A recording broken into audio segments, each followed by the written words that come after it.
Coming in, ladies and gentlemen, behind you, the F-35 Lightning II.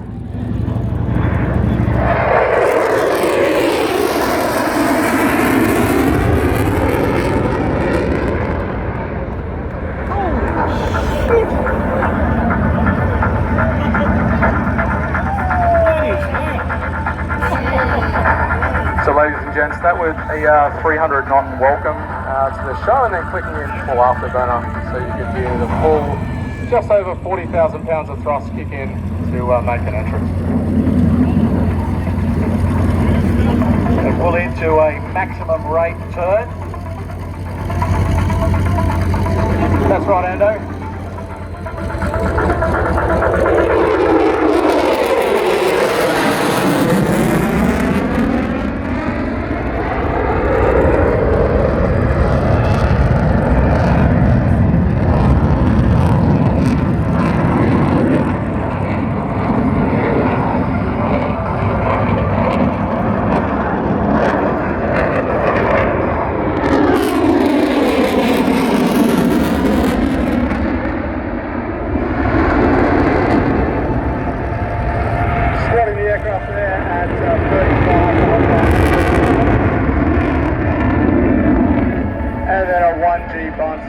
Not many fighter pilots do.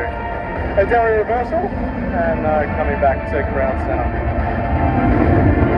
On this next pass, you're going to see a weapon bay door pass. This is where he opens the weapon bays around the bottom of the aircraft. That's where we keep our AMRAAMs, our tactical missiles, and our bombs. We can carry up to 4 AMRAAMs internal. We can also substitute that with 2 AMRAAMs and have 2 bombs, carrying 2,000 pound weapons internally.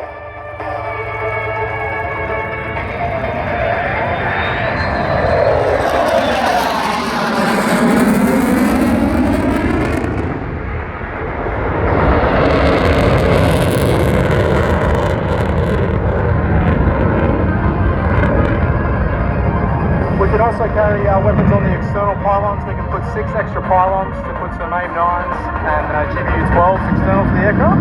But that's not how we normally operate. We normally operate in a clean configuration with our weapons on the inside.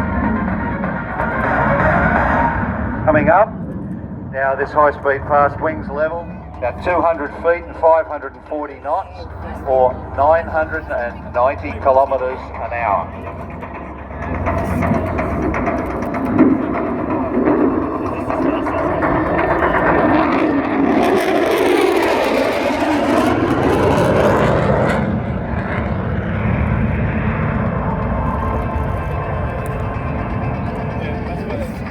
So 540 knots was that pass there. The jet's limit is Mach 1.6 or 700 knots at low level.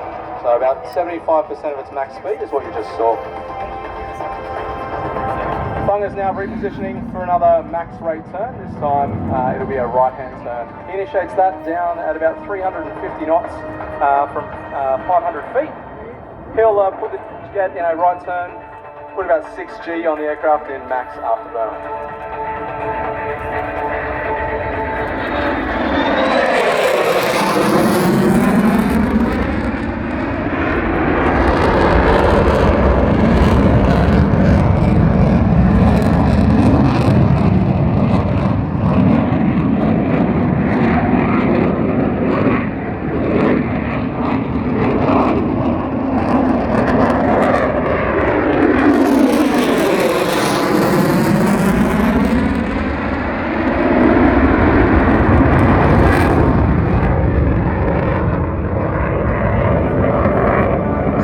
At the end of that pass, increasing the G in the order of 8G to slow the aircraft down as he repositions for the high alpha pass. He's just taking a bit of spacing here out to about 2 miles, slowing the jet down. He'll be slowing to about 160 knots in the turn, and then he'll get it as slow as 100 knots as he comes past ground center. To fly this jet at 100 knots, we need to increase the alpha to increase the lift, so you'll see the jet pointed nose high, 30 alpha, but going straight and level. In terms of the power, to keep the jet sitting there at 30 alpha, he's only at about 60% power of that 40,000 pound engine. Once he gets to crowd centre, you'll see him ignite the afterburner and climb away at about a 45-degree angle. So get ready for that afterburner noise again.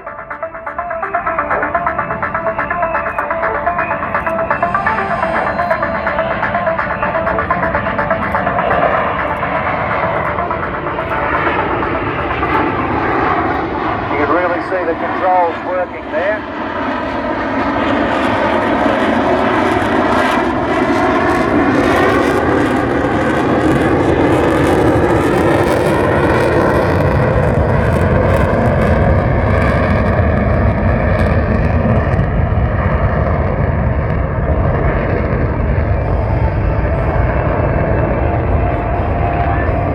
Central Coast, I don't know the technical term, but I think you need to make some noise for this F-35, come on!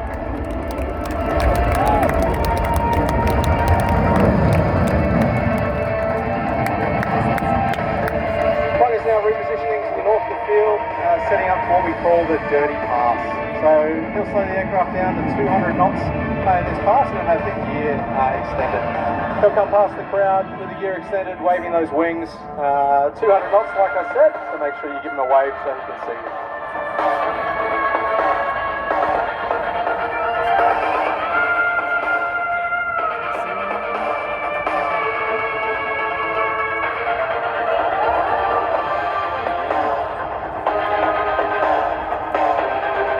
Gear down, landing lights on, and here comes the wave.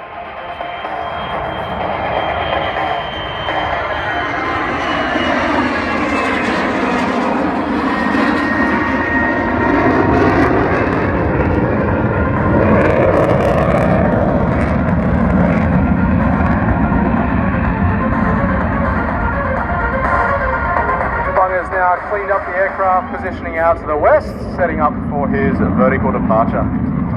For the vertical departure, he'll accelerate to 450 knots, descend down to 200 feet, and then plug in full afterburner, pull into the vertical on departure for Williamstown. Now remember, ladies and gentlemen, we've got this as the last manoeuvre, and at the pull-up we will have some more pyros. So get your cameras ready. As he comes in, he'll pull up, go into full afterburner, and climb right out of here.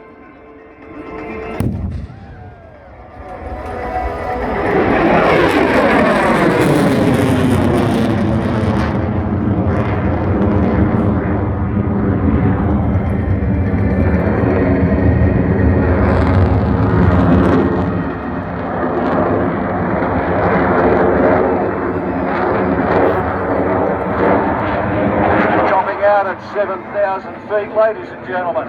He cannot hear you. Put your hands together for Ross Bowman, bucker. Now he'll be in the bar, having his second beer by the time you guys get out the gate. Ladies and gentlemen, that was fantastic. What do you think of that? Australia's 5th generation fighter. First demonstration here at Watervale, the Central Coast Airshow. Newbs, thanks very much for that great description. It's nice to be able to talk to someone who actually goes and does that. My pleasure, Ando. Fantastic.